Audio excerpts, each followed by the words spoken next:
Dios equipara a los santos para que triunfen o para que triunfemos en la fe.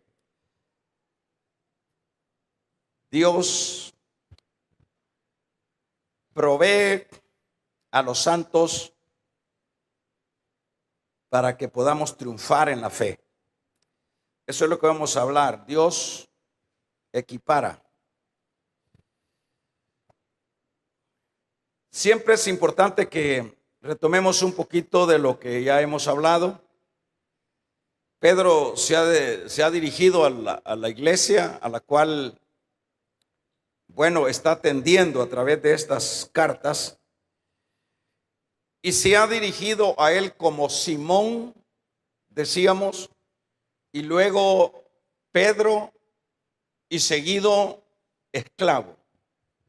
Tres aspectos que Pedro menciona en esta introducción de su segunda carta. Estamos hablando de que Pedro es el nombre común, el que le pusieron sus padres. Y luego el Señor le cambió el nombre, diríamos Simón es el nombre común. Luego el Señor le cambió el nombre por Pedro. Y la razón decíamos que es porque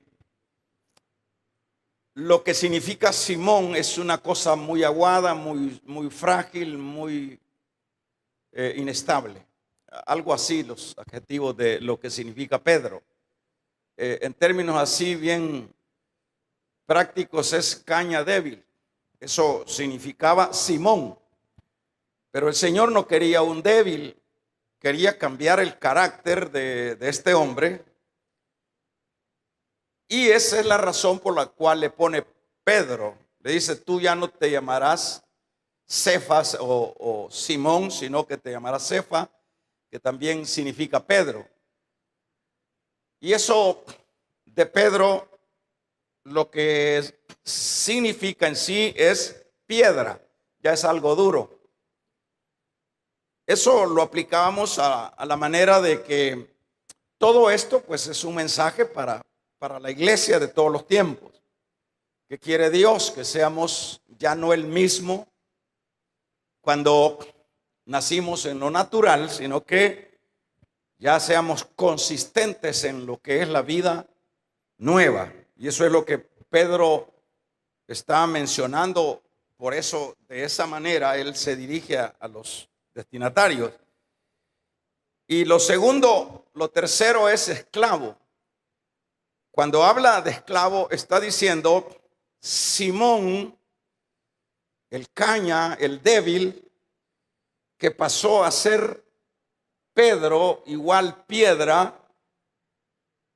Ahora ese convertido, tanto el Simón como el Pedro, ahora pasa a ser un esclavo del que lo llamó. Eso es importante saberlo porque también eso se aplica a la vida de la iglesia, porque luego de que hemos sido cambiados, tenemos que entender que ya no, como dijo el apóstol Pablo, ya no vivo yo, sino es Cristo el que vive en mí. Dice de otra manera, un esclavo ya no decide. Un esclavo, y a eso es lo que se refiere Pedro, ¿verdad? En ese caso de esclavo. Imagínense cómo sería hoy día una presentación hacia un remitente o hacia un destinatario. Sería el apóstol, reverendo, doctor en esto y lo otro. Es tremendamente alejado de lo que es en sí la actitud de un hombre transformado, como lo vemos acá, ¿verdad? Simón, Pedro, esclavo. Qué bonito eso, ¿verdad? Yo creo que ahora no pegaría, porque ahora hay que poner todos los títulos del mundo, hasta los que no hay, y los que no hay se inventan para apantallar o para atraer la atención. Pero los hombres de Dios siempre se esmeran no tanto por eso, sino para transmitir una verdad o un trasfondo de una vida cambiada. Bueno, les dice que la preciosa fe que ellos tienen, Cristo fue el que se las dio. Eso es lo que estuvimos hablando el martes pasado. Y eso también les deja claro que no es un asunto que que ellos lo alcanzaron por méritos, por esfuerzos, porque nadie de los que pertenecemos a la iglesia, lo que tenemos lo hemos alcanzado porque somos inteligentes, porque somos sabios, porque entendimos que este era el camino de la vida y que por eso nos insertamos en él. Nosotros estamos totalmente muertos en nuestros delitos y en nuestros pecados, y eso es lo que Pedro les está diciendo a los que se dirige. Le dice que la preciosísima fe que tienen en Cristo se la dio Él por su gracia. O sea, no la buscaron ustedes, ustedes la recibieron por su gracia. Y les dice que se han multiplicado la gracia y la paz en el conocimiento. Dicho de otra manera, hay una multiplicación de la paz, de la gracia, de las riquezas que se obtienen, les dijo Pedro, a través del conocimiento. Decíamos que esa frase, cómo se adquiere la riqueza de la gracia, es a través del conocimiento. Dicho de otra manera, a través del estudio de la palabra, a través de la búsqueda, vamos a conocer de una manera mejor a Dios, y eso nos da el acceso a la riqueza de la gracia. Eso es lo que Pedro también les está diciendo. Les dice que ellos están prácticamente bendecidos. Dios les ha multiplicado la gracia y la paz, y que eso se logra por el conocimiento. Y enfatizamos en eso, que toda vez nosotros no nos esmeremos por profundizar un poco más en los asuntos de Dios, seremos personas carentes de el conocer a Dios. Se me viene a la mente el caso de la pesca, la cual estaba llevando a cabo Pedro cuando allá en el capítulo 5 de Lucas habla de la pesca, que no habían pescado nada, y le dijo el Señor: boga mar adentro. Le dijo a los discípulos, que todavía no eran discípulos, todavía no estaban siguiendo al Señor porque andaban en pesca todavía, pero ya tenían una afinidad hacia Él, ya andaban ahí no tan lejos. Y en esa ocasión el Señor, al ver que estaban remendando las redes y que no habían pescado nada toda la noche, eso podemos ver ahí cuando Él les dice: si no han pescado toda la noche, boguen mar adentro y tiren la red. Eso es aplicable a que hay que meterse, porque en las orillas no podemos conocer a Dios. En las orillas solo hay ranas para pescar. En las orillas solo hay, diríamos, no peces que puedan ser de importancia para la dieta. Entonces, boguen mar adentro, y eso lo que nos enseña es: métase más, metámonos más y me va a conocer. Y cuando nos metamos más, vamos a... ¿Qué es lo que Pedro hizo cuando se metió adentro? Él había pescado en la orilla y supuestamente él estaba pescando adentro, supuestamente Pedro, pero de acuerdo a la vista del Señor, no, este está pescando siempre a la orilla. Y vayan adentro. Entonces tengo que ir más a lo profundo. ¿Y qué fue lo que hallaron ahí en esas atarrayazos que pegaron? Que no daba abasto. Así son las riquezas de la gracia.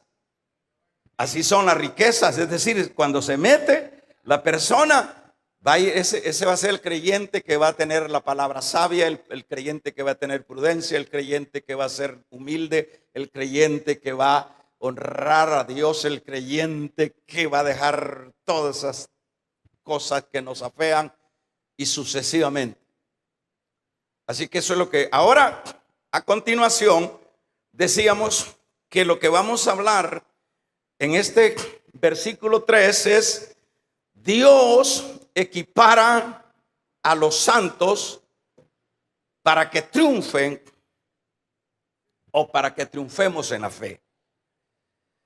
Por ejemplo, les dice en este versículo número 3, vamos a ver, les dice, con su poder, le dice, pero le dice, con su poder divino Jesús nos ha dado lo que necesitamos para dedicar nuestra vida a Dios. Todo lo tenemos porque lo conocemos a Él. Esto es lo que dice este versículo número 3. Dice, su divino poder, al darnos el conocimiento de aquel que nos llamó por su propia gloria y excelencia, nos ha concedido todas las cosas que necesitamos para vivir como Dios manda. Detengámonos acá. Pedro está diciendo que está hablando siempre de las riquezas de la gracia. Nos está hablando de que ese Dios, en primer lugar, no solo, hermanos, nos salva.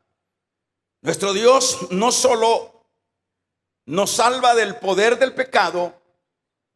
A eso se está refiriendo Pedro en términos así muy dentro, sino que el Señor, de acuerdo a estos versículos, verso 3, está expresando el apóstol que Dios nos ha dado todas las cosas, porque de Él son todas las cosas, y nos las ha dado el Señor para que podamos vivir una vida de acuerdo a como Él quiere que vivamos. Es decir, el Señor no dejó a los santos o a la iglesia o a quien se está dirigiendo Pedro, no nos dejó, hermanos, para que nosotros como creyentes viviéramos de ilusiones, viviéramos de un decir de Dios, viviéramos, eso significaría ilusiones, viviéramos yo ya soy creyente, ya tengo el poder, yo ya soy creyente, ya conozco, ya soy creyente y tengo las promesas. Cuando eso no es conciso en la vida espiritual, eso que acabo de decir, son puras ilusiones, son puras palabras. Pero el Señor no deja en ilusiones a sus hijos, a los creyentes, sino que Dios, hermano, les da todo, o les da todas las herramientas y el conocimiento para que las personas puedan, en primer lugar, vivir de acuerdo a como Él manda, porque es un hecho que todo inversor o todo inversionista está esperando réditos de la inversión. Toda inversión, la idea es ganar. Y esto de inversión, eso es lo que ha hecho el Señor con la iglesia. Ha invertido Dios a su Hijo. Ha dado todo lo que más amaba, pero debemos de entender que todo lo que Él amaba y ama, lo dio no para que nosotros fuéramos ilusionistas nada más, y para que nosotros viviéramos de expresiones y de palabras vagas nada más. El Señor acá lo que ha invertido es para que nosotros vivamos de acuerdo a como Él quiere que vivamos, como santos, como personas cambiadas, ¿verdad? Entonces, esto es lo que está diciendo este versículo. Eso es lo que Pedro le dice, con su poder divino, Jesús nos ha dado todo lo que necesitamos para dedicar nuestra vida a Dios. Todo lo tenemos porque lo conocemos a Él. ¿Qué es lo que entendemos ahí? Ahí está claro, yo estoy leyendo el versículo sencillamente. Estoy leyendo nada más el versículo. Dios, se lo vuelvo a repetir, con su poder, es decir, con su poder divino, Jesús nos ha dado todo lo que necesitamos. Lo que necesitamos para, en primer lugar, hermanos, para ser creyentes que le honremos a Él. Porque eso es una de las metas de Dios. Esa es una de los propósitos de Dios. Que en primer lugar, los creyentes puedan ser creyentes que puedan vivir de acuerdo a lo que, bueno, Dios desea que vivamos. Entonces, en ese sentido, tenemos las herramientas. ¿Cuáles son esas herramientas? Como aquí está diciendo, de que Él nos ha provisto de todas las cosas para que podamos vivir y podamos brillar como es el deseo de Dios. Yo le hago una pregunta.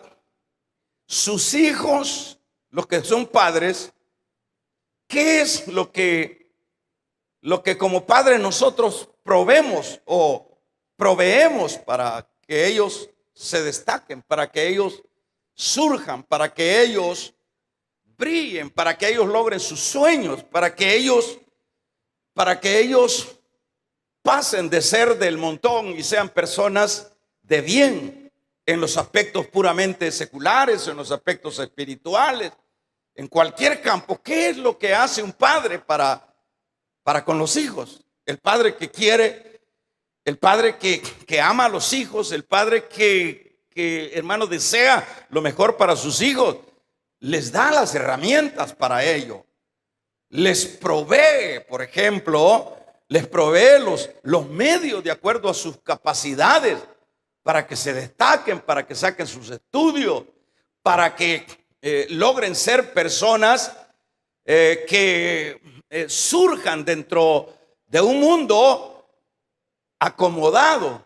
Los padres, por eso es que se ponen los niños desde pequeños a estudiar. Y no solo a estudiar, pues se busca en eso una preparación, diríamos académica, intelectual para ellos. Pero también el padre en el campo espiritual está también proveyendo las herramientas. Las herramientas, diríamos, el buen testimonio del padre.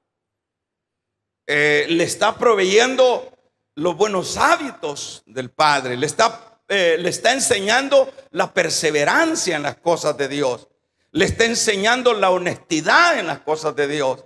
Le está enseñando al hijo, no mienta porque eso es pecado. Le está enseñando al hijo, sea correcto porque eso es lo que nos demanda la palabra. Esos son los padres. Están invirtiendo. Le están dando las herramientas a los hijos. Si es en lo secular, les dan las herramientas para que se destaquen en ese campo. Y en lo espiritual, les dan también las herramientas. Como estoy diciendo, en este caso, le está diciendo el buen testimonio. No podemos estar pidiendo habas de los abrojos, no podemos estar pidiendo uvas de los espinos. Nuestros hijos, aunque no es el tema de padres a hijos, pero como aquí estamos hablando de Dios hacia la iglesia, o sea que no es un padre sabio cuando no está luchando por incidir, por marcar, por direccionar al niño, al joven, al muchacho por el camino correcto, y le está dando las herramientas. Es un padre que solo tiene los hijos y que es una persona descuidada, y que los niños, hermano, los niños desde pequeños lo van marcando a uno. Desde pequeño. Ya saben si le gritó a la mamá, el papá. Ya sabe si está dormido hasta las 10 de la mañana y hay que trabajar. Ya saben, ellos están viendo. Ya saben, mi papá no oró cuando iba a comer, dice, todo. O sea, los niños están grabando.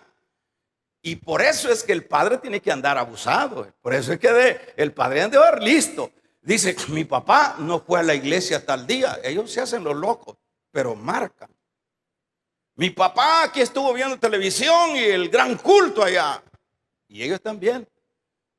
Y en ese sentido, como que es incoherente estar corrigiendo a los hijos. Hijo, haga esto, hijo, haga esto. No, son incoherencias. Eso es estar pegando en muros. Y eso es lo que aquí Dios está haciendo con la iglesia. Por eso es que le dice, con su poder, es decir, usó el poder divino, Jesús nos ha dado lo que necesitamos. ¿Para qué? Para dedicar nuestra vida a Dios. Todo lo tenemos porque Él nos ha dado el conocimiento. Es decir, Él nos ha dado todo. Nos ha dado ¿qué? Para que seamos personas que le honremos a Él. Como decíamos, no nos dejó hablando ilusiones o pensando o viviendo de ilusiones. Nos dio todas las cosas. ¿Para qué?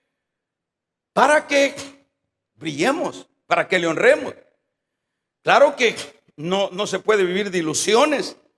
Todas las cosas que necesitamos para vivir como Él quiere que vivamos como creyentes. Así como su poder nos salvó del dominio del pecado, ¿verdad? Ahora nos da la capacidad también por ese mismo poder para que nosotros podamos vivir honrándole a Él. Una de las cosas lindas que un padre se siente satisfecho cuando sus hijos, aunque no perfectos, pero asimilan y van avanzando. Pero como la similitud es decir, en el campo humano y haciendo la comparación con Dios, eso es lo que Dios sueña, desea, anhela. Desea que sus hijos crezcan. Desea que tener hijos que le honren. Desea que tener hijos que vivan vidas santas. Se goza el Señor. Se lo compruebo con la misma palabra. ¿Qué fue lo que dijo el Señor cuando se dio el bautismo de Cristo?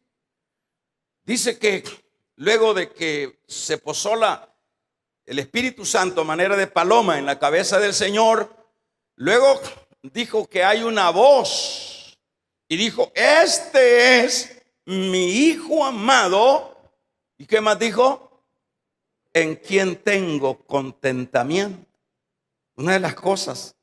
¿Y por qué? En el campo puramente humano, Jesús honró a su Padre. Jesús vivió y no daba un tan solo paso si no estaba dentro de la voluntad del Padre. Es decir, se esmeró en el campo humano a honrarlo, Y esas frases que dice el Señor, este es mi hijo amado, en quien tengo complacencia, esas no se las vamos a sacar al Señor cuando nosotros vivamos unas vidas totalmente descuidadas, que sería lo que le estaría diciendo Pedro a quien se dirige. No vamos a poder oír una expresión: esta es mi hija amada, en cual tengo contentamiento. O sea que el Padre se goza cuando nos destacamos dentro de la vida espiritual. Y eso es lo que cuesta dentro de la vida cristiana. Eso es lo que cuesta. ¿Por qué cuesta, hermano? Bueno, porque nosotros no queremos agarrar las herramientas. Porque nosotros no queremos apropiarnos de Él les dio todo para que vivan de acuerdo a una vida santa. Entonces nosotros no queremos echar mano a las herramientas. Eso es lo que nos hace costoso. Por difícil que sea nuestra naturaleza caída, hermano, por difícil que sea nuestra naturaleza humana, va a tener una buena incidencia en los aspectos espirituales cuando nosotros echemos mano a las herramientas que Dios nos da. Eso es como el ejemplo que se ha puesto, que la vida, que las dos naturalezas las ejemplifican como dos perros. El perro, que en este caso es la naturaleza vieja, y el otro perro es la naturaleza nueva. De acuerdo al perro que se alimente mejor, ese es el perro que triunfa. Ese es el perro que va a honrar en el campo, sí, diríamos, el propósito del que le ha bendecido. Entonces, si nosotros agarramos las herramientas, que aquí dice, todo se los ha dado, porque de Él son todas las cosas, y todas esas cosas se las ha trasladado a ustedes. Entonces, agarra uno todos esos insumos para desarrollarse en la vida espiritual, y ahí está alimentando la parte espiritual, y esa parte espiritual va a subyugar a la parte que es la vida de la naturaleza vieja. Cuando usted o yo nos congregamos más, cuando usted y yo leemos más, cuando usted y yo servimos más, cuando usted y yo oramos más, cuando usted y yo buscamos más, ese es un alimentar al hombre interno, espiritual. Nunca se va a comparar un creyente que haga eso con el que la vida cristiana la toma en aspectos puramente superficiales. Nunca va a ser igual una naturaleza espiritual bien alimentada con uno que se esmera más en alimentar la vieja. Y es ahí donde nosotros entendemos y vemos, hermanos, casos de casos. Por ejemplo, en los ministerios, por la gente que predica, los que predican pueden llegar, y eso es lo que se ha dado muchas veces, porque ya conocen los temas, porque ya conocen la Biblia, que ya pueden hacer los quites y sucesivamente, y se acomodan y pueden dar buenos mensajes, pero no se están alimentando. ¿Cuál es la razón por la cual muchos y cantidad de predicadores caen? Porque dejaron de alimentar. Porque dejaron de alimentar el hombre interno, el espiritual, y se quedaron con la retórica, se quedaron con los gritos, se quedaron con el regaño, se quedaron con todo. Pero aquí el que debe de andar más vivo es el que está predicando. Vamos a regalarle ofrenda de palmas al Dios de la gloria. Es el que tiene que estar más, porque todos esos grandes robles que han caído, no han caído porque estaban alimentando bien al hombre espiritual. No, han caído porque lo tenían mal comido y no echaron mano a todas las cosas que dice acá el apóstol Pedro, como todas las cosas que pertenecen a la vida y a la piedad, es decir, todas las cosas, la fe, la esperanza, el amor, todos estos aspectos que pertenecen a la vida, dice, todas las hemos trasladado, dice Pedro, Dios se las ha trasladado a ustedes.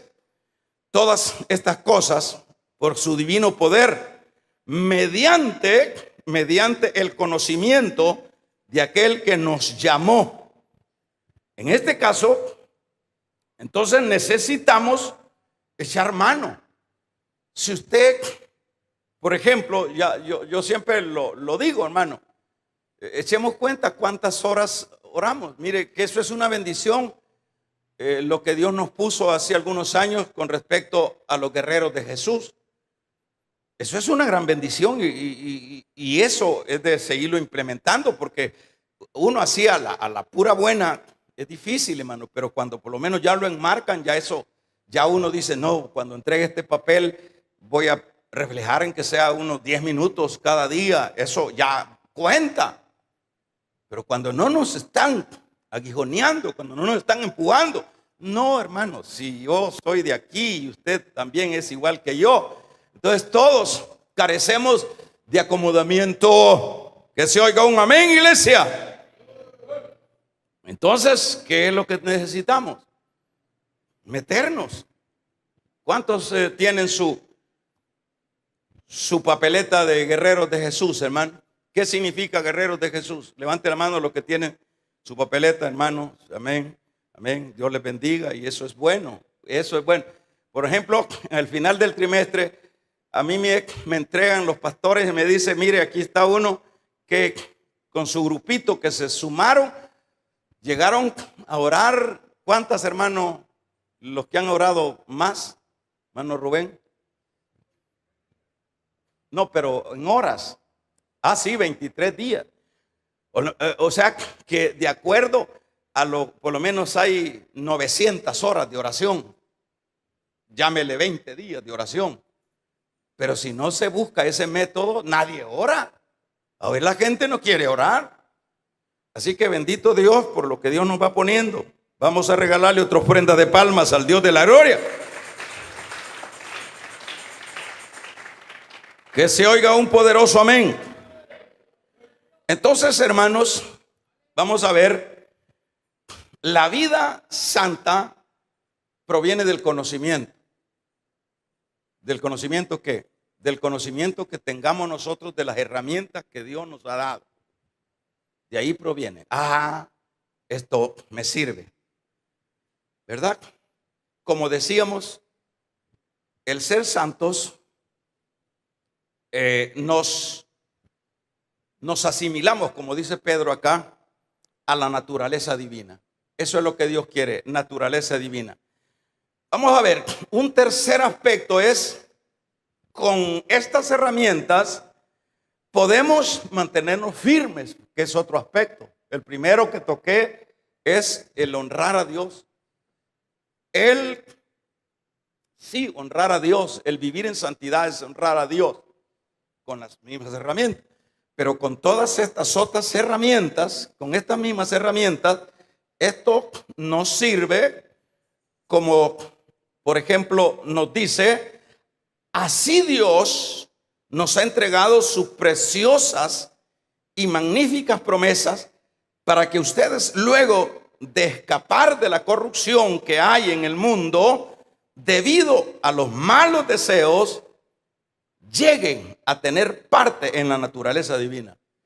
Este es otro aspecto. Cuando los destinatarios de Pedro entienden esto, porque sí, claro que lo entendieron, entienden que todas estas cosas de la gracia que Dios les ya había dado a ellos, no solo les serviría para honrar a Dios, dado el conocer a qué cosa se refería, sino que también para mantenerse firme.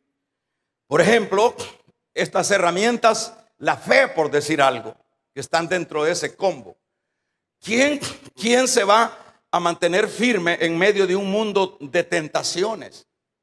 ¿Quién se va a mantener firme? Mire, hermanos, es que hay que vivir realidades. Nosotros no podemos pensar que la vida espiritual es venir un día a la iglesia, sentarse ahí y eso es el todo. No, debemos de sacarnos eso de la cabeza. La vida espiritual debe de ser las 12 horas del día o las 24 horas del día. Y los 12 meses del año, los 365 días del año, es todos los días, pelea todos los días. Usted dice, yo no quiero orar, pues es cuando más debemos de buscar la oración. Yo no quiero ayunar, es cuando más debemos de someternos. Vamos a regalarle ofrenda de palmas al Dios de la gloria.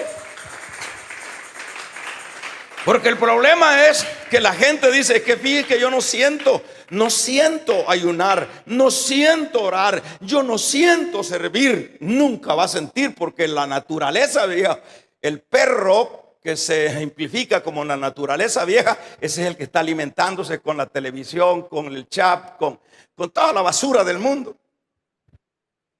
Y que ¿cuándo va a sentir deseo de ir a buscar o venir un lunes a orar? No va a tener, porque usted está ocupado. Que va a tener el deseo de venirse a devanar el miércoles de mujeres. No, está ocupado. Está ocupado. ¿Por qué? Entonces no hay, hermanos, como una realidad de la vida espiritual. Se lo pongo de esta manera. Deje de comer una semana usted y solo beba agua, a ver si no le va a dar anemia, a menos que sea ayuno. Deje de comer. ¿Y por qué a la vida espiritual la tenemos aguantando hambre? Y entonces, ¿qué quiere que Dios haga? Amén. ¿Están escuchando, hermano? Deje de comer. Deje de comer. Si apenas se habla de ayuno, una semana antes empiezan las tripas a chillar. Quiere comida. Ay, no se puede, es que yo me duele la cabeza, yo me ataranto, ellas andan buscando excusas, es que fíjate que tengo medicina y que no sé qué. El problema es que te andan coleando el otro te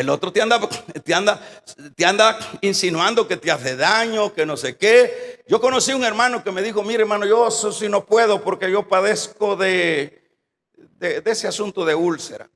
Pero de ahí como que le entró el mensaje, porque no es que uno sea experto para que el mensaje entre, es el Espíritu Santo. Ese hombre se volvió un gran ayunador y se destacó en la vida espiritual, conocido mío.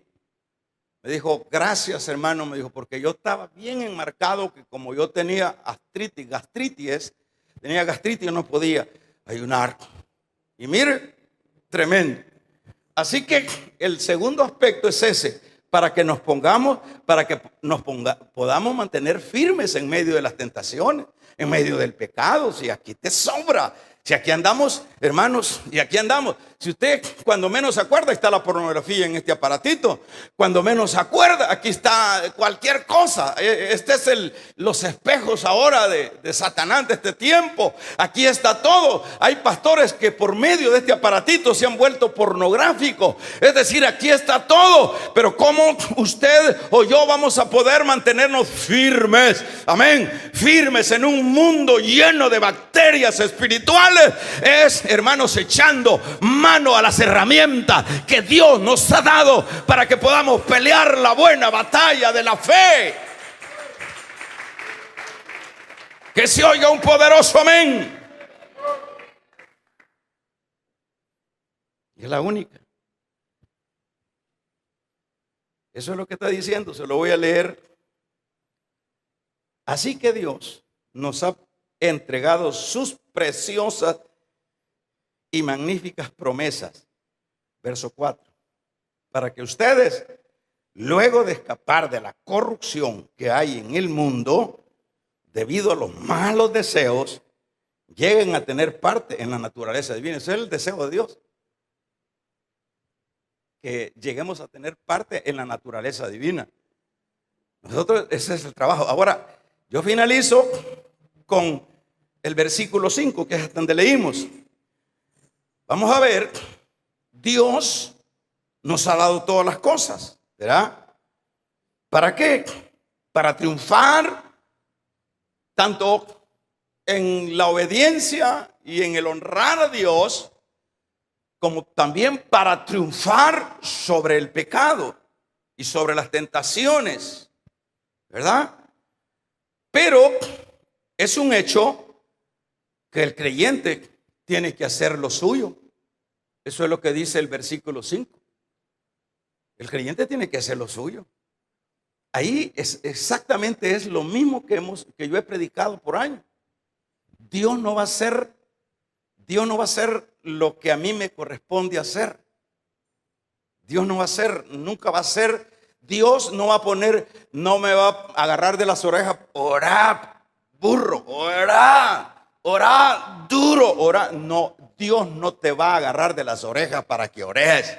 Eso es un asunto, eso viene por intuición, eso viene por el ambiente que uno puede detectar de las bacterias diabólicas que hay en este mundo y que justamente nosotros mismos también en esta naturaleza las cargamos.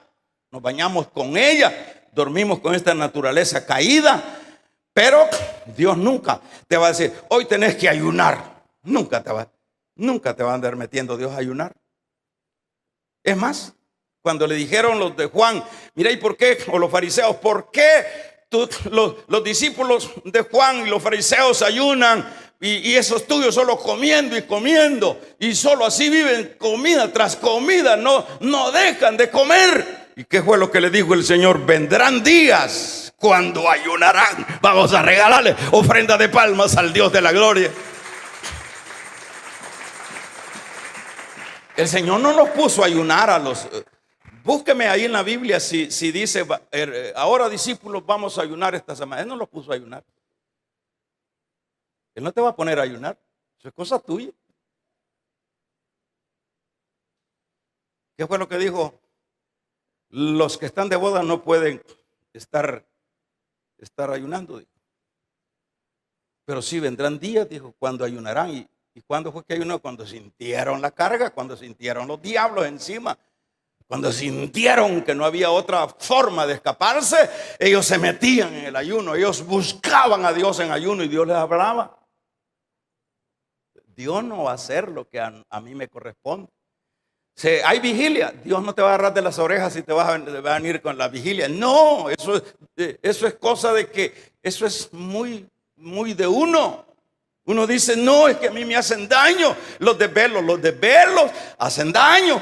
Pero las vigilias no son desvelos. Las vigilias son, hermanos, el momento oportuno para cargar batería, para recibir fuerza, para tener ánimo, para seguir adelante.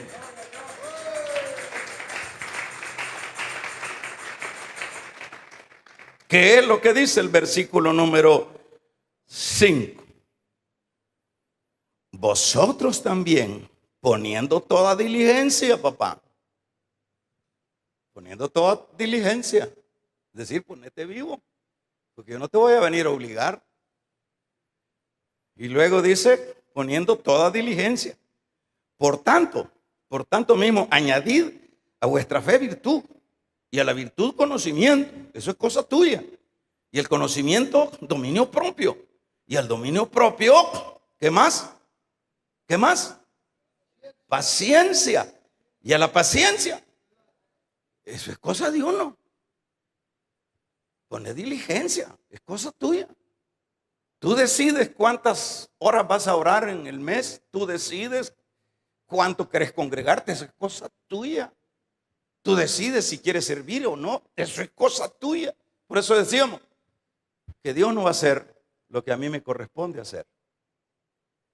Ese es el mensaje que se le manda Dios por medio de Pedro a la iglesia que está allá,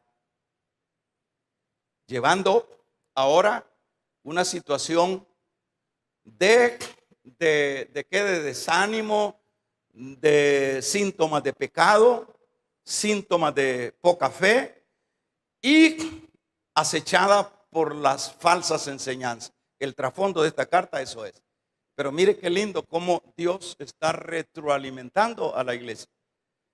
Quiera Dios que esto nos sirva. Póngase de pie. Póngase de pie.